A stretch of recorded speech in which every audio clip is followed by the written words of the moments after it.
Hi viewers, welcome to our channel. మనకు తెలుసు Johnny master గారు ప్రముఖ కొరియోగ్రాఫర్, టాలీవుడ్లో ఇప్పుడు టాప్లో ఉన్నారు ఆయన. సో అటువంటి ఆయన పైన ఇప్పుడు ఒక అత్యాచార కేసు అయితే నమోదైంది.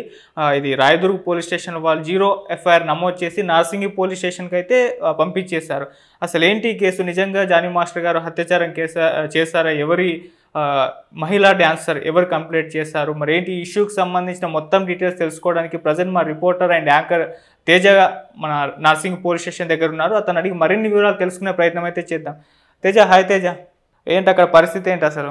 ప్రజెంట్ అయితే నార్సింగ్ పోలీస్ స్టేషన్ దగ్గరికి అయితే ఇక్కడ మనం రావడం జరిగింది. అయితే దీనికన్నా ముందు ఎవరు కంప్లైంట్ ఇవ్వడం జరిగింది, అక్కడ 0 ఎఫ్ఐఆర్ కింద నమోదు చేసుకుని దాని తర్వాత ఇక్కడికి ఈ కేసుని ఈ పరిధిలోకి వస్తుందని చెప్పేసి ఇక్కడ తరలించడం జరిగింది. అయితే జానీ మాస్టర్ మనందరికీ బాగా తెలుసు, మంచి డ్యాన్సర్, బెస్ట్ కొరియోగ్రఫీ అవార్డ్స్ చాలా చూసాం. రీసెంట్గా ఒక సాంగ్ కూడా ఆయనకి నేషనల్ అవార్డు రావడం జరిగింది. గతంలో చాలా నంది అవార్డ్స్ కూడా తీసుకున్నాడు. అలాగే అలాంటి మాస్టర్ మీద ఒక నింద రావటం, ఒక ఆరోపణ రావటం మొత్తం కూడా తెలుగు ఫిల్మ్ ఇండస్ట్రీలో చాలామంది కూడా ఆశ్చర్యపోతున్నారు. నిజానికి మాస్టర్ అట్లాంటి వాడు కాదు, చాలా మంచోడు. ఇప్పుడు చాలామంది వచ్చి మాట్లాడుతున్నారు. అయితే కొంతమంది ఏం చెప్తున్నారంటే జానీ మాస్టర్ చాలా దుర్మార్గుడు, తెలుగు వాళ్ళకి ఎవరికి కూడా అవకాశం ఇవ్వరు. ఇప్పుడు ఈ విషయం ఎందుకు చెప్తున్నానంటే, ఇప్పుడు ఎవరైతే మహిత అనే ఒక అమ్మాయి డాన్సర్ ఉందో, జానీ మాస్టర్ దగ్గర అసిస్టెంట్ డాన్సర్ ఆ అమ్మాయి. అయితే ఈ జానీ మాస్టర్ దగ్గర వర్క్ చేసే ఈ బ్యాక్గ్రౌండ్ డాన్సర్స్ ఉంటారు కదా, వాళ్ళెవరు కూడా తెలుగు వాళ్ళు ఉన్నారంట. వాళ్ళందరూ కూడా ముంబైకి సంబంధించిన వాళ్ళు ఉంటారు. వేరే ఒక పర్సన్ వాళ్ళని తీసుకొచ్చి ఇక్కడ పెట్టుద్ది, అందరూ కూడా వాళ్ళే ఉంటారు అని చెప్పేసి ఆమె చెప్పడం జరుగుతుంది. అయితే మొత్తానికి అయితే జానీ మాస్టర్ మీద పలు సెక్షన్ల కింద కేసు అయితే నమోదు చేశారు.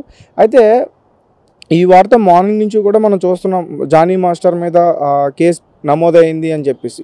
అయితే రీసెంట్గా బయటకు వచ్చిన విషయాలు ఏంటంటే, జానీ మాస్టర్ అమ్మాయిని చాలా ఏళ్ళుగా వాడుకుంటున్నాడు, దాని తర్వాత పెళ్లి చేసుకుంటానని కూడా నమ్మించాడు.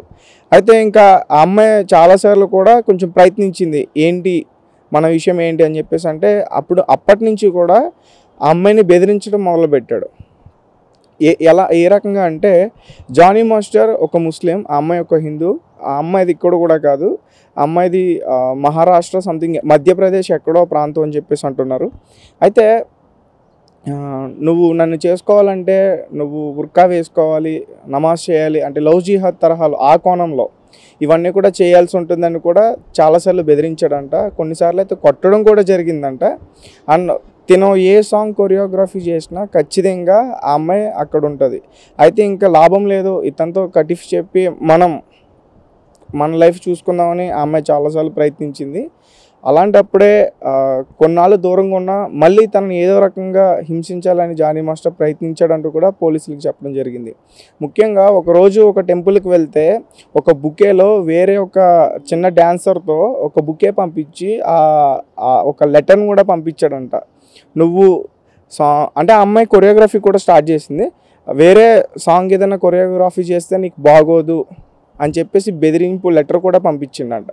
అండ్ రీసెంట్గా మన హీరో విశ్వక్షేణ్ ఎవరైతే ఉన్నారో ఆయనకి సంబంధించి ఆమె ఒక సాంగ్ కొరియోగ్రఫీ చేస్తుంటే దానికి కూడా ఇట్లానే ఆయన రెస్పాండ్ అయ్యి ఆమెకు కాల్ చేసి బెదిరించిండంట, నువ్వు కొరియోగ్రఫీ చేస్తే బాగోదు. అంటే మొత్తానికి ఇక్కడ ఎలా అనిపిస్తుందంటే ఈ ఇష్యూ చూస్తుంటే, తెలుగు ఫిల్మ్ ఇండస్ట్రీలో ఈమె అసలు ఎవరితోని టచ్లో ఉండొద్దు, ఉంటే నాకు డేంజర్, కంప్లీట్గా ఈమె అటు సైడే ఉండాలి, ఇటు సైడ్ ఉంటే ఖచ్చితంగా నాకు డేంజర్ అని చెప్పేసి జానీ మాస్టర్ భావిస్తున్నట్లు నాకు అనిపించింది. ఎందుకంటే వీళ్ళిద్దరి ఇష్యూ కూడా మన స్టార్ డైరెక్టర్ సుకుమార్ వరకు కూడా వెళ్ళిందంట. వాళ్ళిద్దరిని కూర్చోబెట్టి సెటిల్ చేసి మళ్ళీ ఒకరి మీద మాట్లాడుకోకుండా ఆయన కూడా చర్చించి సెటిల్మెంట్ చేశారని కూడా ఒక వార్త వచ్చింది. అది మరి అది ఎంతవరకు వాస్తవం కాదో తెలీదు. మొత్తానికి అయితే ఇప్పుడు ప్రజెంట్ అయితే ఇప్పుడు ఎవరి దారి వాళ్ళని ఉన్నారు. కానీ అమ్మాయి అయితే మాత్రం ఓపెన్గా బయటకు వచ్చి చెప్పింది. ఎట్లా అంటే, చాలాసార్లు నా పైన లైంగిక దాడి చేశాడు, నన్ను కొట్టాడు, నన్ను పెళ్లి చేసుకుంటే నన్ను మోసం చేశాడు. నిజానికి ఇక్కడ అమ్మాయి గ్రేట్ అనే చెప్పాలి. ఎందుకంటే ఇన్ని విషయాలు జరిగినా కూడా బయటకు వచ్చి ఇన్ని నిజాలు చెప్తుందంటే ఖచ్చితంగా తను గ్రేట్ అనే చెప్పాలి. అండ్ చూసుకుంటే ఈ సినిమా పరిశ్రమలో ఇట్లాంటివి ఎక్కువైపోతున్నాయి. రీసెంట్గా మనం చూసాం, రాజ్ తరుణ్కి సంబంధించి లావణ్య బయటకు వచ్చి మాట్లాడడం, అలాగే గతంలో షణ్ముఖ్ యశ్వంత్ డ్రగ్స్ కేసు కానీ అమ్మాయిని పెళ్లి చేసుకుంటేనే మోసం చేశాడని ఒకటి కాదు రెండు కాదు చాలా ఒక్కదాని వెనకాల రోజు రోజుకి బయటకు వస్తున్నాయి. ఇప్పుడు జానీ మాస్టర్ అలాగే మన ఇప్పుడు జానీ మాస్టర్ని అదుపులోకి తీసుకునే ఛాన్స్ ఉందా, విచారించే ఛాన్స్ ఉందా, ఎప్పుడు అదుపులోకి తీసుకుంటారు, ఎప్పుడు విచారిస్తారు, దానికి సంబంధించి ఏమైనా డీటెయిల్స్ ఉన్నాయా? ఖచ్చితంగా విచారించే అవకాశం ఉంటుంది. అతను కూడా ఖచ్చితంగా ఇక్కడ పోలీస్ స్టేషన్కి వచ్చి వెళ్తే మాట్లాడే అవకాశం కూడా ఉంటుంది. ఎందుకంటే ఆల్రెడీ ఎఫ్ఐఆర్లు అయితే నమోదైనవి, కేసు నమోదు చేశారు. అతను వచ్చి ఇప్పుడు మాట్లాడాలి. అలాగే పూర్తి ఇన్వెస్టిగేషన్ జరిగిన తర్వాత ఇప్పుడు అమ్మాయి ఏ అయితే ఆరోపణలు చేసిందో అవన్నీ కూడా వాస్తవాలా అవాస్తవాలా అనే విషయం కూడా అన్ని కోణాల్లోని దీన్ని పరిశీలించి ఒక నివేదికను అయితే బయట పెడతారు ఖచ్చితంగా పోలీసులు. చూద్దాం, అంటే జానీ మాస్టర్ నిజంగానే ఇట్లా చేశాడా, లేకపోతే ఇదంతా అమ్మాయి కావాలని ఆరోపణ చేస్తుందా? ఇప్పుడు ఎందుకంటే మనం చూసుకుంటే ఏ అమ్మాయి కూడా తన మీద తనంతటా ఆరోపణ చేసుకునే ప్రయత్నం చేయదు. ఎందుకంటే ఒక్కసారి ఒక అబ్బాయి కన్నా ఒక అమ్మాయి బయటకు వచ్చి నలుగురిలో ఒక ఆరోపణ చేసిందంటే ఖచ్చితంగా అందులో వాస్తవం ఉంటుంది. ఎందుకంటే ఒక్కసారి అమ్మాయికి ఏదైనా మచ్చ వస్తే దాని జీవితాంతకాలం ఉంటుంది, దాన్ని తీయలేం. మగాడు ఎట్లయినా బతికేస్తాడు, కానీ ఆడది బతకలేదు. సో అంటే ఆ రకంగా ఆలోచిస్తే ఇందులో ఖచ్చితంగా వాస్తవాలు ఉన్నట్లే నాకు అనిపిస్తుంది. సో అంటే ఇప్పటికే చాలా విషయాలు కూడా బయటకు వచ్చే వన్ బై వన్ వస్తుంది. ఇప్పుడు నేను చెప్పినట్లు మార్నింగ్ లైంగిక దాడి అన్నారు, దాని తర్వాత బెదిరింపులు అన్నారు, దాని తర్వాత ఇక్కడ ఏ సాంగ్లో కూడా కొరియోగ్రఫీ చేయడానికి కూడా వీల్లేదన్నారు. నెక్స్ట్ వచ్చేసి అమ్మాయిది ఇక్కడ కాదు, అంటే ఇక్కడ ఎవరితోనే అమ్మాయి టచ్లో ఉండొద్దు, తెలుగు ఫిల్మ్ ఇండస్ట్రీలోనూ ఉండొద్దు అన్నట్లు జానీ మాస్టర్ భావించాడని నాకు అనిపిస్తుంది. ఇప్పుడు జానీ మాస్టర్ అయితే ఇప్పటివరకు దీనిపైన స్పందించలేదు. మరి ఆయనకు సంబంధించిన సన్నిహితులు కానివ్వండి, లేకుంటే బంధువులు ఎవరైనా మాట్లాడారా, ఏం చెప్తున్నారు వాళ్ళు? దీనికి సంబంధించి జానీ మాస్టరే కాదు, ఆయనకు సంబంధించిన డ్యాన్సర్స్ కానీ మాస్టర్స్ కానీ ఎవరు కూడా దీనిపైన రెస్పాండ్ అవ్వలేదు. అని చూసుకుంటే గతంలో జానీ మాస్టర్ పైన 2018, 2019లో కూడా ఇట్లానే ఒక మహిళ జానీ మాస్టర్ పైన ఒక కేసు పెట్టింది. అంటే నన్ను శారీరకంగా హింసిస్తున్నాడు అని చెప్పేసి ఒక కేసు పెడితే అప్పట్లో కూడా జానీ మాస్టర్ మేడ్చల్ కోర్టులో ఒక 6 నెలలు కూడా శిక్ష పడిందని కూడా చెప్తున్నారు. అది ఎంతవరకు వాస్తవం అనేది తెలియదు. అలాగే జానీ మాస్టర్ మీద ఒక్కటని కాదు, ఇప్పుడు ఎంత టాలెంటెడ్ పర్సన్ అయినా, ఎంత పెద్ద కొరియోగ్రాఫర్ అయినా కానీ ఆయన మీద చాలా కేసులు ఉన్నాయి. రీసెంట్గా ఒక చిన్న డాన్సర్ ఈ జానీ మాస్టర్ మీద కేసు పెట్టాడు, అది కూడా రాయదుర్గం పోలీస్ స్టేషన్లోనే. అంటే అవకాశాలు రాకుండా చేస్తున్నాడని చెప్పేసి కూడా కేసు పెట్టాడు. అది చాలా పెద్ద ఇష్యూ అయింది. దానికి సంబంధించి Jani master wife, Jani master వాళ్ళ ఫ్యామిలీ మెంబర్స్, అలాగే డ్యాన్స్ అసోసియేషన్ ఎవరైతే ఉన్నారో వాళ్ళందరూ కూడా మాట్లాడడం జరిగింది. ఇప్పుడిప్పుడే ఆ గొడవ సద్దుమణిగింది.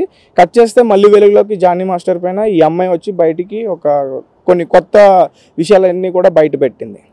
అని చూసుకుంటే జానీ మాస్టర్ రీసెంట్గానే ఆయనకు అవార్డు వచ్చింది, మనందరికీ తెలుసు.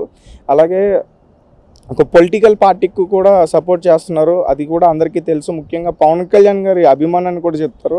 అండ్ జానీ మాస్టర్ జోడీ షోస్లో మనం ఎక్కువగా చూస్తాం. అలాగే ఆయన ఎంట్రీ కూడా స్టార్ మాలో ఒక డ్యాన్స్ షోతో స్టార్ట్ అయిందని చెప్పొచ్చు. దాని తర్వాత జడ్జిగా, కొరియోగ్రాఫర్గా 1 by 1 స్టెప్ బై స్టెప్ అలా పైకి వస్తున్నాడు ఆయన. సో అంటే ఇంకా మంచి ఛాన్సెస్ ఉండే టైంలో ఇట్లా జరగడం ఖచ్చితంగా దారుణమనే చెప్పాలి. ఇప్పుడు మరి దీనికి సంబంధించి పోలీసులు ఏమన్నా మాట్లాడారా, వివరాలు ఏమన్నా ఇచ్చారా, లేకుంటే ప్రెస్ మీట్ పెట్టి దీని గురించి చెప్పే అవకాశం ఏమన్నా ఉందా? అంటే పూర్తి ఇన్వెస్టిగేషన్ అయితే నడుస్తుంది.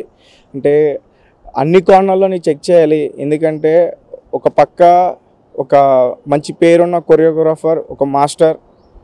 ఇప్పుడు ఎందుకంటే ఇలాంటి సిచ్యువేషన్ జరిగింది కాబట్టి ఒకవేళ అది నిజమైతే ఖచ్చితంగా తెలుగు ఫిల్మ్ ఇండస్ట్రీలో అతన్ని బ్యాన్ చేస్తారు.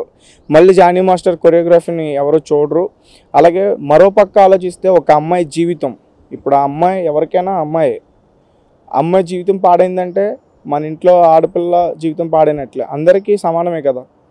కాబట్టి 2 కోణాల్లోని కూడా మొత్తం కూడా పూర్తిగా ఇన్వెస్టిగేషన్ చేసి ఒకవేళ జానీ మాస్టర్ ఖచ్చితంగా ఇప్పుడు ఆ అమ్మాయి అయితే ఏదైతే ఆరోపణలు చేసిందో అవన్నీ కూడా ప్రూవ్ అయితే కనుక జానీ మాస్టర్ని ఖచ్చితంగా అరెస్ట్ చేస్తారు. ఆల్రెడీ 3 సెక్షన్ల కింద కేసు నమోదు చేసుకున్నారు. Okay Teja, okay, thank you so much Teja. ఇంకేమైనా అప్డేట్స్ ఉంటే మీకు కాల్ చేస్తూ ఉంటాను. Okay, thank you. సో ఇది మరి మా Teja, anchor Teja nursing police station దగ్గర ఉన్నారు. అక్కడ కొన్ని వివరాలను అయితే సేకరించి మనకు అందించారు. సో మరిన్ని వివరాలు కూడా ఆయన అందిస్తూ ఉంటారు. సో ప్రజెంట్ అయితే జానీ మాస్టర్కి సంబంధించి ఈ ఇష్యూలో ఆయన అయితే స్పందించలేదు, ఆయనకు సంబంధించిన వాళ్ళు కూడా స్పందించలేదు. సో ఇన్వెస్టిగేషన్ జరిగి మరి జానీ మాస్టర్ నేరం చేస్తారా లేదా అనేది తొందరలో మనకు తెలియాల్సి అయితే ఉంది. సో అప్పటి వరకు వెయిట్ చేస్తూ ఉందాం. Thank you so much.